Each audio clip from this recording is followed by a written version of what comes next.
Hello students, study রুমে তোমাদের সকলকেই স্বাগতম।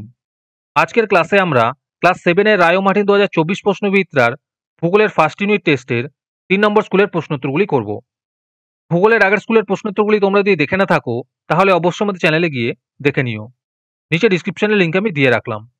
আর তোমরা যদি আমাদের চ্যানেলে নতুন হয়ে থাকো তাহলে চ্যানেলটিকে সাবস্ক্রাইব করে পাশে থাকা বেল আইকনটি অলে প্রেস করে রেখো। তাহলে পরে ক্লাসের ভিডিওগুলি আমি আপলোড করলেই তোমাদের কাছে নোটিফিকেশন পৌঁছে যাবে। তাহলে শুরু করা যাক। 1 নম্বরে আছে সঠিক উত্তরটি নির্বাচন করো।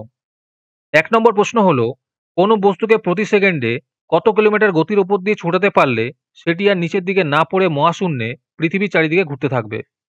এর উত্তর হবে 11.2 কিমি। 2 নম্বর প্রশ্ন হলো, রয়্যাল অ্যাস্ট্রোনমিক্যাল অবজারভেটরি আছে, এর উত্তর হবে লন্ডনের গ্রিনিচে। 3 নম্বর প্রশ্ন হলো, পৃথিবীর 1 ডিগ্রি ঘুরতে সময় লাগে, এর উত্তর হবে 4 মিনিট। 4 নম্বর প্রশ্ন হলো, বিশ্বের বৃহত্তম সমুদ্র তৈলখনি হলো, এর উত্তর হবে সাফানিয়া। এরপরে 2 নম্বরে আছে অতি সংক্ষেপে যে কোনো দুটি প্রশ্নের উত্তর দাও। 1 নম্বর প্রশ্ন হলো, নিরক্ষরেখা যদি 0 ডিগ্রি হয় তবে মূল মধ্যরেখা কত ডিগ্রি? এর উত্তর হবে 0 ডিগ্রি। 2 নম্বর প্রশ্ন হলো, কোথায় গেলে পূর্ব ও পশ্চিম গোলার্ধ উভয়ই একই সঙ্গে দেখতে পাবে? এর উত্তর হবে লন্ডনের গ্রিনিচ শহরের অ্যাস্ট্রোনমিক্যাল অবজারভেটরিতে গেলে। 3 নম্বর প্রশ্ন হলো, গ্রিনিচের সঙ্গে ভারতের প্রমাণ সময়ের পার্থক্য কত? এর উত্তর হবে 5 ঘন্টা 30 মিনিট। তারপরে আছে শূন্যস্থান পূরণ করো। 1 নম্বর প্রশ্ন হলো, অক্ষরেখার মান ড্যাশ দিকে বেড়ে যায়? এর উত্তর হবে মেরুর দিকে বেড়ে যায়। 2 নম্বর প্রশ্ন হলো, 1 মিলিবার হলো ড্যাশ ইঞ্চি পারস্তম্ভে চাপের সমান? এর উত্তর হবে 0.02953। 3 নম্বর প্রশ্ন হলো, ড্যাশ শহর 2008 সালে জাপান সরকার কর্তৃক আদর্শ পরিবেশ বান্ধব শহর হিসেবে স্বীকৃতি পেয়েছে? এর উত্তর হবে ইয়োকোহামা শহর। আজকের ক্লাসের পিডিএফটি নেওয়ার জন্য তোমরা আমাদের হোয়াটসঅ্যাপ নাম্বার 7501121499 যোগাযোগ করতে পারো। এরপরে 4 নম্বরে আছে নিচের যে কোনো একটি প্রশ্নের উত্তর দাও।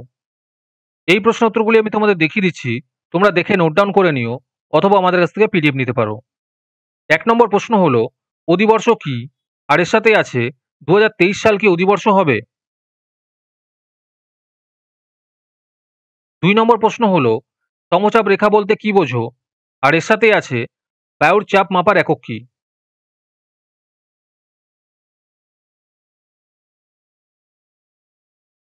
এরপরে 5 নম্বরে আছে নিচের যে কোনো একটি প্রশ্নের উত্তর দাও।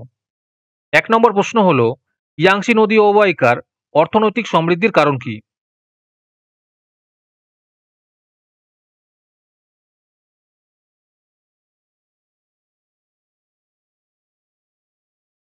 2 নম্বর প্রশ্ন হলো, ওপেকের পুরো নাম কি? আর এর সাথে আছে দক্ষিণ পশ্চিম এশিয়ার খনিজ তেল উত্তোলক দেশগুলির নাম লেখো। আজকের ক্লাসের ভিডিও তোমাদের ভালো লেগে থাকলে অবশ্যই একটি লাইক এবং বন্ধুদের কাছে শেয়ার করে দিও। পরের স্কুলগুলির প্রশ্নোত্তরের ভিডিও তাড়াতাড়ি পেতে চ্যানেলটিকে অবশ্যই সাবস্ক্রাইব করে রেখো। তাহলে দেখা হচ্ছে পরের ক্লাসে।